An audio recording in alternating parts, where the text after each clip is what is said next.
Hello and welcome to a very special How I Paint Things. Now, I don't normally get in front of the camera to actually introduce an episode, but I thought it would be worth it this time just to give you a little perspective on what the idea behind this video is, and hopefully more like them. So, I watch a couple of cooking channels here on YouTube, and what is the relevance here, you might be asking? Well, I watch Binging with Babish, and what he does is to sort of recreate recipes that we see on screen, whether it be in a movie or a video game and similar. Wherever a character sort of cooks something, whether it looks really tasty or really weird, he tries to bring that to reality.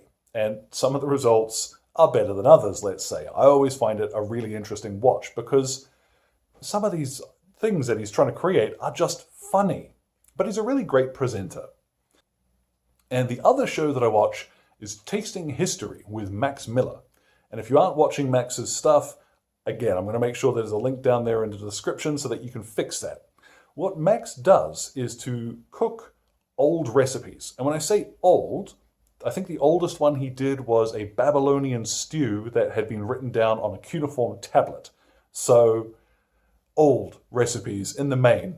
But he cooks meals and snacks and all sorts of stuff from throughout history and explains at the same time the context of the ingredients and a meal itself and how these things sort of tie into history, the history of people, because food is a lot of where we come from.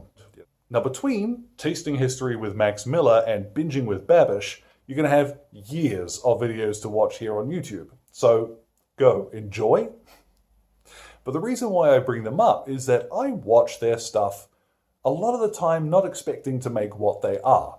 Particularly when on Binging with Babish, there's an episode where he makes Rachel's trifle from Friends. And I expect some of you will know what I'm talking about and go, and it didn't look good. Anyway. Point being, I'm not likely to make a lot of the stuff that they are, but I still find it really interesting. And I think, it occurs to me at last that I might be in a similar boat, that some of you are just here because, hey, that nice Sonic guy is painting something. And I know that a lot of you do mention putting my stuff on in the background just for something to listen to while you're painting. So, now and then, what I'm going to do is just basically bring you in for some of my hobby time, where I'm painting something because I want to. I'm going to stick to relatively simple techniques because, the purpose is, this is literally how I paint things. And a lot of the time, my method is based around saving time or cutting down on the amount of paints. But sometimes I want to paint something a little different, or I want to push the boat out a little bit further than I normally would. And sometimes I've just got a really cool miniature which has no context anywhere else and I want to show it to you because you might like it.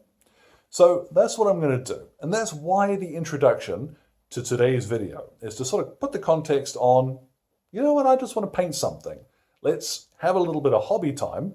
And once you're finished here, go check out Tasting History with Max Miller and Binging with Babish. You will have a great time. But today, all of the paints will be listed in the description below, and without any further mucking around, let's get started. So today I'm going to be painting one of the Feudal Guard Engineers by the Maker's Cult. Now this is a 3D print. Their stuff is available. They have both a Patreon, which has monthly packs, and they also have a CG Trader store where you'll be able to pick up older figures like this fella here. The Feudal Guard range is honestly... It played a large part in me actually getting a 3D printer in the first place because I love this aesthetic, this man out of time thing that they have with plate mail and a variety of really cool helmets like sallet helms and that sort of stuff, and modern weaponry and trench gear. They look 40K to me. They've got a really sort of John Blanche feel about them, and I love them. Now, if you don't have a 3D printer, unlike a group like Anvil Industry, these guys don't have a main resin release. So if you do want to get your hands on these, you'll either need a printer or someone who can print them for you. Now this guy was printed on an Elegoo Mars Pro 2, which is a bit of a mouthful. But he's come out super well. I mean, look at the detail on this guy. What a cool figure. Anyhow, let's get started painting him. So you'll notice he's silver, and that's because I've primed him with a spray of the Army Painter's Plate Mail Metal. Now what I'm going to do is, because I want a slightly brighter finish to that, I've got here Iron Hand Steel, and I've watered it down a little because I don't need a huge amount of coverage. I just want, I just want to go over all of the metal, and it will darken it down a little bit. You'll notice that Plate Mail Metal has kind of a blue steel kind of finish to it. Whereas Iron Hand Steel is a bit more raw metal. Now you could use something like Grey Knight's Steel if you wanted Grey Knight's Metal, Grey Knight's Armor? I don't know, the shiny one for the Grey Knights. You could use that instead if you wanted a more sort of blue steel finish, but I'm looking for iron steel. That's the look I want. Now that doesn't take long to do. And not only does it sort of switch up the color, but it means if I need to touch up any areas with Iron Hand Steel later, it's going to match the color underneath. Now, you'll notice he's standing off to the edge here of this cork rather precariously. That's because I've drilled under his foot. You'll see I drilled the other foot too before realizing that was the wrong side.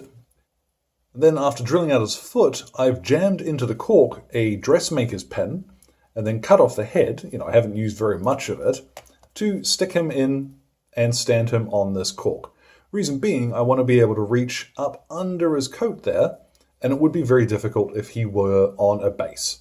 Now, ordinarily it wouldn't really matter. If there's a miniature that you can't reach an area to paint, most of the time you're not going to see it on the table. But this fella, I really like him, so I wanted to make sure that I could reach that. Now once that steel's dried, I'm going to apply some Rakarth Flesh to the underside of his jacket. So just a quick coat under there, and it's extremely difficult to show you on camera unfortunately, but all of the turnbacks on his coat. So I'm going to flick up here as well, and the turnbacks on his cuffs here. Now in some areas you're going to need to give that 2 coats. In particular, I did have to come back and do that a couple of times on the pack roll blanket. That's the word I'm looking for. What I'm going to do now is tip him up again, and we'll find it much easier this way to reach his trousers. And I'm gonna hit this metal, aren't I? But I've got Mechanicus Standard Grey, and I'm gonna paint his trousers in this.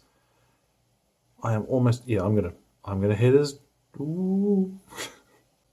Now I suddenly remembered I had him on the cork for a reason, and I was able to get all of that grey on there without hitting his metal, so yay! Now I'm going to paint the shotgun itself. Now this would be really cool with sort of a wood effect going, but it doesn't look as though it's wood. It's got a railing underneath it, for example. So instead I'm going to paint it a really dark metal, and for this I've got a colour called Iron Warriors. It's a really neat, sort of almost black. And I've already gone and bodged over some of the areas I wanted to stay bright silver, so I am going to have to fix that up later. But you'll notice this covers extremely well, and I'm just going to go ahead and fill that in now. Now, as well as the shotgun, I also painted the head of his entrenching tool there. I also painted in the face mask, but I'm not convinced by that. But luckily, it's a thin layer of acrylic paint. We can fix that. What I've got is Balthazar Gold, and despite the name, this is really more of a pleasant sort of bronze color. So what I'm going to do is, I think I'm going to pick out a couple of details I want a nice brassy color. And I will paint in his face mask with this as well. I'm going to make a couple of choices here. I just really like Balthazar Gold because it works well as a basis for a couple of different colors. Whether you are going to highlight it later with gold or with like a brassy color like I'm going to do, it's a nice, really nice base coat, and it covers super well over silver. Now on thinking about it, I've only really painted his faceplate, the neck ring, and this little, because of course there's a skull lurking on a shotgun there. I don't want to go overboard with that, so I think I'm going to leave it there. Now I'm coming dangerously close to the point where I have to pick a color for his coat, but before we do that, I can delay it a little longer. I've got Mournfang Brown here, and I'm going to use this to paint the leather details. So his pack, for example, let's just bop that in, and the equipment around his waist. This is not a terribly taxing part to do. I tell you what, it's actually really difficult to keep him in shot because he's so off-center on the cork, so if I'm throwing him all around the screen today, I do apologize. But that is just me not being used to this yet. Whoops. Now, it won't take long to paint those details. I made a right pig's ear of the back of his pack, and there's little splats of brown everywhere, but again, not really fussed. What I'm going to do now, I'm really looking at the shotgun, and I want it to look different to the rest of his armor. So I've got Leadbelcher, and I'm going to paint in kind of as a tidy up stage, because I made a bit of a mess earlier. But let's go ahead and just fill in the barrels of his shotgun with a slightly darker metal. I also remembered at the last moment that he has hands, so I painted those in with the brown as well. I want those to be leather gloves. Now I've got Steel Legion Drab, and this is, see, there we go, off-center again. This is a really nice light wood color, and I'm just going to paint in the handle on his entrenching tool. Now you could do this as another metallic color, for example. It might seem more realistic, but I'm trying to lean into the anachronistic nature of his gear. Okay, I can deny it no longer. I'm going to return to my roots. That jacket's going to be red. It's so hard to deny, isn't it? Red and bronze and steel, it looks cool for a reason. So I am going to shamelessly steal this Skitarii look. Now I'm using, this is flat red from Vallejo. It's basically Mephiston red if you do want to stick to Citadel products. The reason why I'm using this is that the coverage is usually just a little better, and the colors are so similar, it's, much of a much. So I'm going to go around now, the coat and his sleeves, and I am going to succumb to the urge to paint everything red because why not? Red is cool. Now it will still take 2 coats to get a nice solid color for this, and you'll notice it probably does dry just a little bit darker than Mephiston red, but with a name like Flat Black, you've probably got a clue what to expect. What I've got now, funnily enough, is a little bit of black, and I'm just going to blacken his boots. After this, what I'm going to do is go around and fix up some of the mistakes I've made. So on his pack, for example, I'm going to tidy up the metal. Basically anywhere at this point, I am going to go and fix those little mistakes. Now, I know I say it all the time, but if you leave your cleanup stage till last, you're going to save time overall. Now once those have had some time to dry, it's time to apply our friend Agrax Earthshade. Now, it's been a while since I've used this on the channel, so it feels like coming home in a strange way. Make sure that you've given it a really good shake, and big old brush. Let's just apply this all over the miniature. When you get to flat areas like his coat, it pays to sort of apply by drawing your brush down, keep it moving in the same direction so that any pools are going to collect down the bottom of his coat, but for the most part you can just go mad with this. Once this is completely covered, worked into all the recesses, I'm going to give it probably about 30 to 40 minutes to dry. That is probably a little too much, that's more like it, on his helmet there. Not too much, not too little. Now I know I say this every time, but what a difference a shade makes. And that just tones everything down, gives us nice deep shading. It's wonderful, it's so easy. What I'm going to do is start highlighting just a couple of areas because I think while the metal actually looks really cool as it is, I want the cloth and some of those other details to stand out from the metal a bit more. So I've got here Ushabti Bone, and I'm going to just paint in basically to brighten these up. So I am going to very carefully, there we go, paint these areas for the inside of his jacket. I'd strongly suggest if you do decide that you want to highlight with these as well, a bone color or a sort of a grotty linen color, kind of like Rakarth Flesh, is going to be a better highlight than if you were to use a straight white. Don't use white, he'll look like Father Christmas. So I'm going to cruise around now and brighten these sleeves up too. Now you'll see here that while I have highlighted his jacket, I've left his bedroll in the same color. And I think that's going to work perfectly well just to differentiate them. What I've got now is I'm going to use a little bit of Squig Orange. And Squig Orange is one, to be honest, you won't use very often, but you will find super useful when you do. It's a great color for highlighting sort of a muted red without adding a whole bunch of orange. Like if I was to use Fire Dragon Bright, for example, that is, well, quite orange. Whereas this, as it dries, let's get that out of the direct light, you'll see it leaves a nice sharp edge, but without changing the color of the red underneath, like some of the yellows and oranges can. So what I'm going to do is pick just a few areas where I want to really sharpen the edge of that detail. In particular, on areas like his sleeves, let's turn them this way. You can use this just to guide the very top creases of his sleeves as well. It's up to you how much of this you want to do. It is a color where I think you can be quite generous with your highlights in actual fact. So, for example, on his coat here, if we just sort of sketch a line and then a little flick up to follow that curve, yeah, that will look cool. Now I really like how that looks. Like I said, you can go further and really go to town on highlighting it, but I think that's enough really. I'm going to turn now to Liberator Gold, and this goes back to, you might remember having to mix gold and silver to make a color like this. Liberator Gold, man, it's the stuff. I'm going to use this to highlight all of my bronze areas, which I want to look brassy. So again, another color that's called gold, which actually doesn't look terribly gold once it's on. After that, what I'm going to use is a little bit of Stormhost Silver, and I'm just going to pick out some areas I really want to shine. You can also use this if you want to pick out extreme edges in the metal. It's a little more time consuming doing this, but it does look cool as heck. So it's up to you. If you want to save time, skip it. If you want to paint like a leader or something really neat, then hey, spend the time.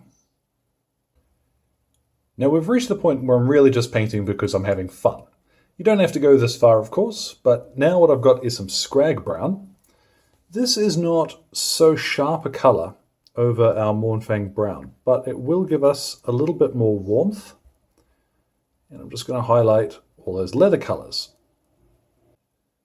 Now here, as well as highlighting the edges of those leather areas, I've also used just a few thin lines of that to get a little bit of texture onto the back of his pack, because it's, with all the love in the world, it's not terribly detailed. So what I'm going to do, I have Flayed One Flesh, and I might try something similar with his roll.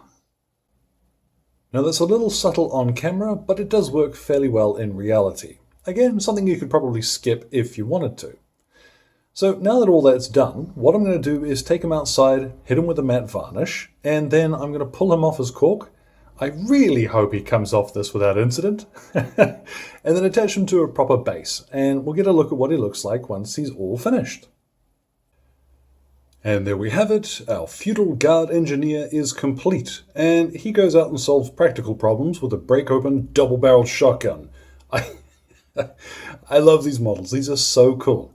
Now it's worth pointing out quickly that there is also an upgrade pack, which features lasguns and similar sort of weapons, so if you do want to use them as something other than, engineers with shotguns, you can mix them up and you can print what you need. So I thought that was pretty cool. Definitely worth picking up if this is the sort of thing you like the look of. Now I really think there is some value in, from time to time, just painting something because you want to. Instead of really locking yourself into, oh, I need to paint this, or such and such a thing needs to be finished. Sometimes when the fancy strikes to just do something unusual, do it and have some fun. I've really enjoyed painting this bloke. And ordinarily I might have shied away from it, but I thought today, why not? Let's do this. So as always, thank you very much to Exit 23 Games for all of the light and sound equipment, as well as all of the lovely patrons who are keeping me ticking in paints and glue, including producers Alan Nuttall, Kyrie Crawford, Trainboy, and Fred. So if you've got any questions, feel free, drop them in the old comments box below. My Twitter and Facebook are both linked there too. Man, he's cool. Anyhow, thank you very much for your time, and you all enjoy the rest of your day.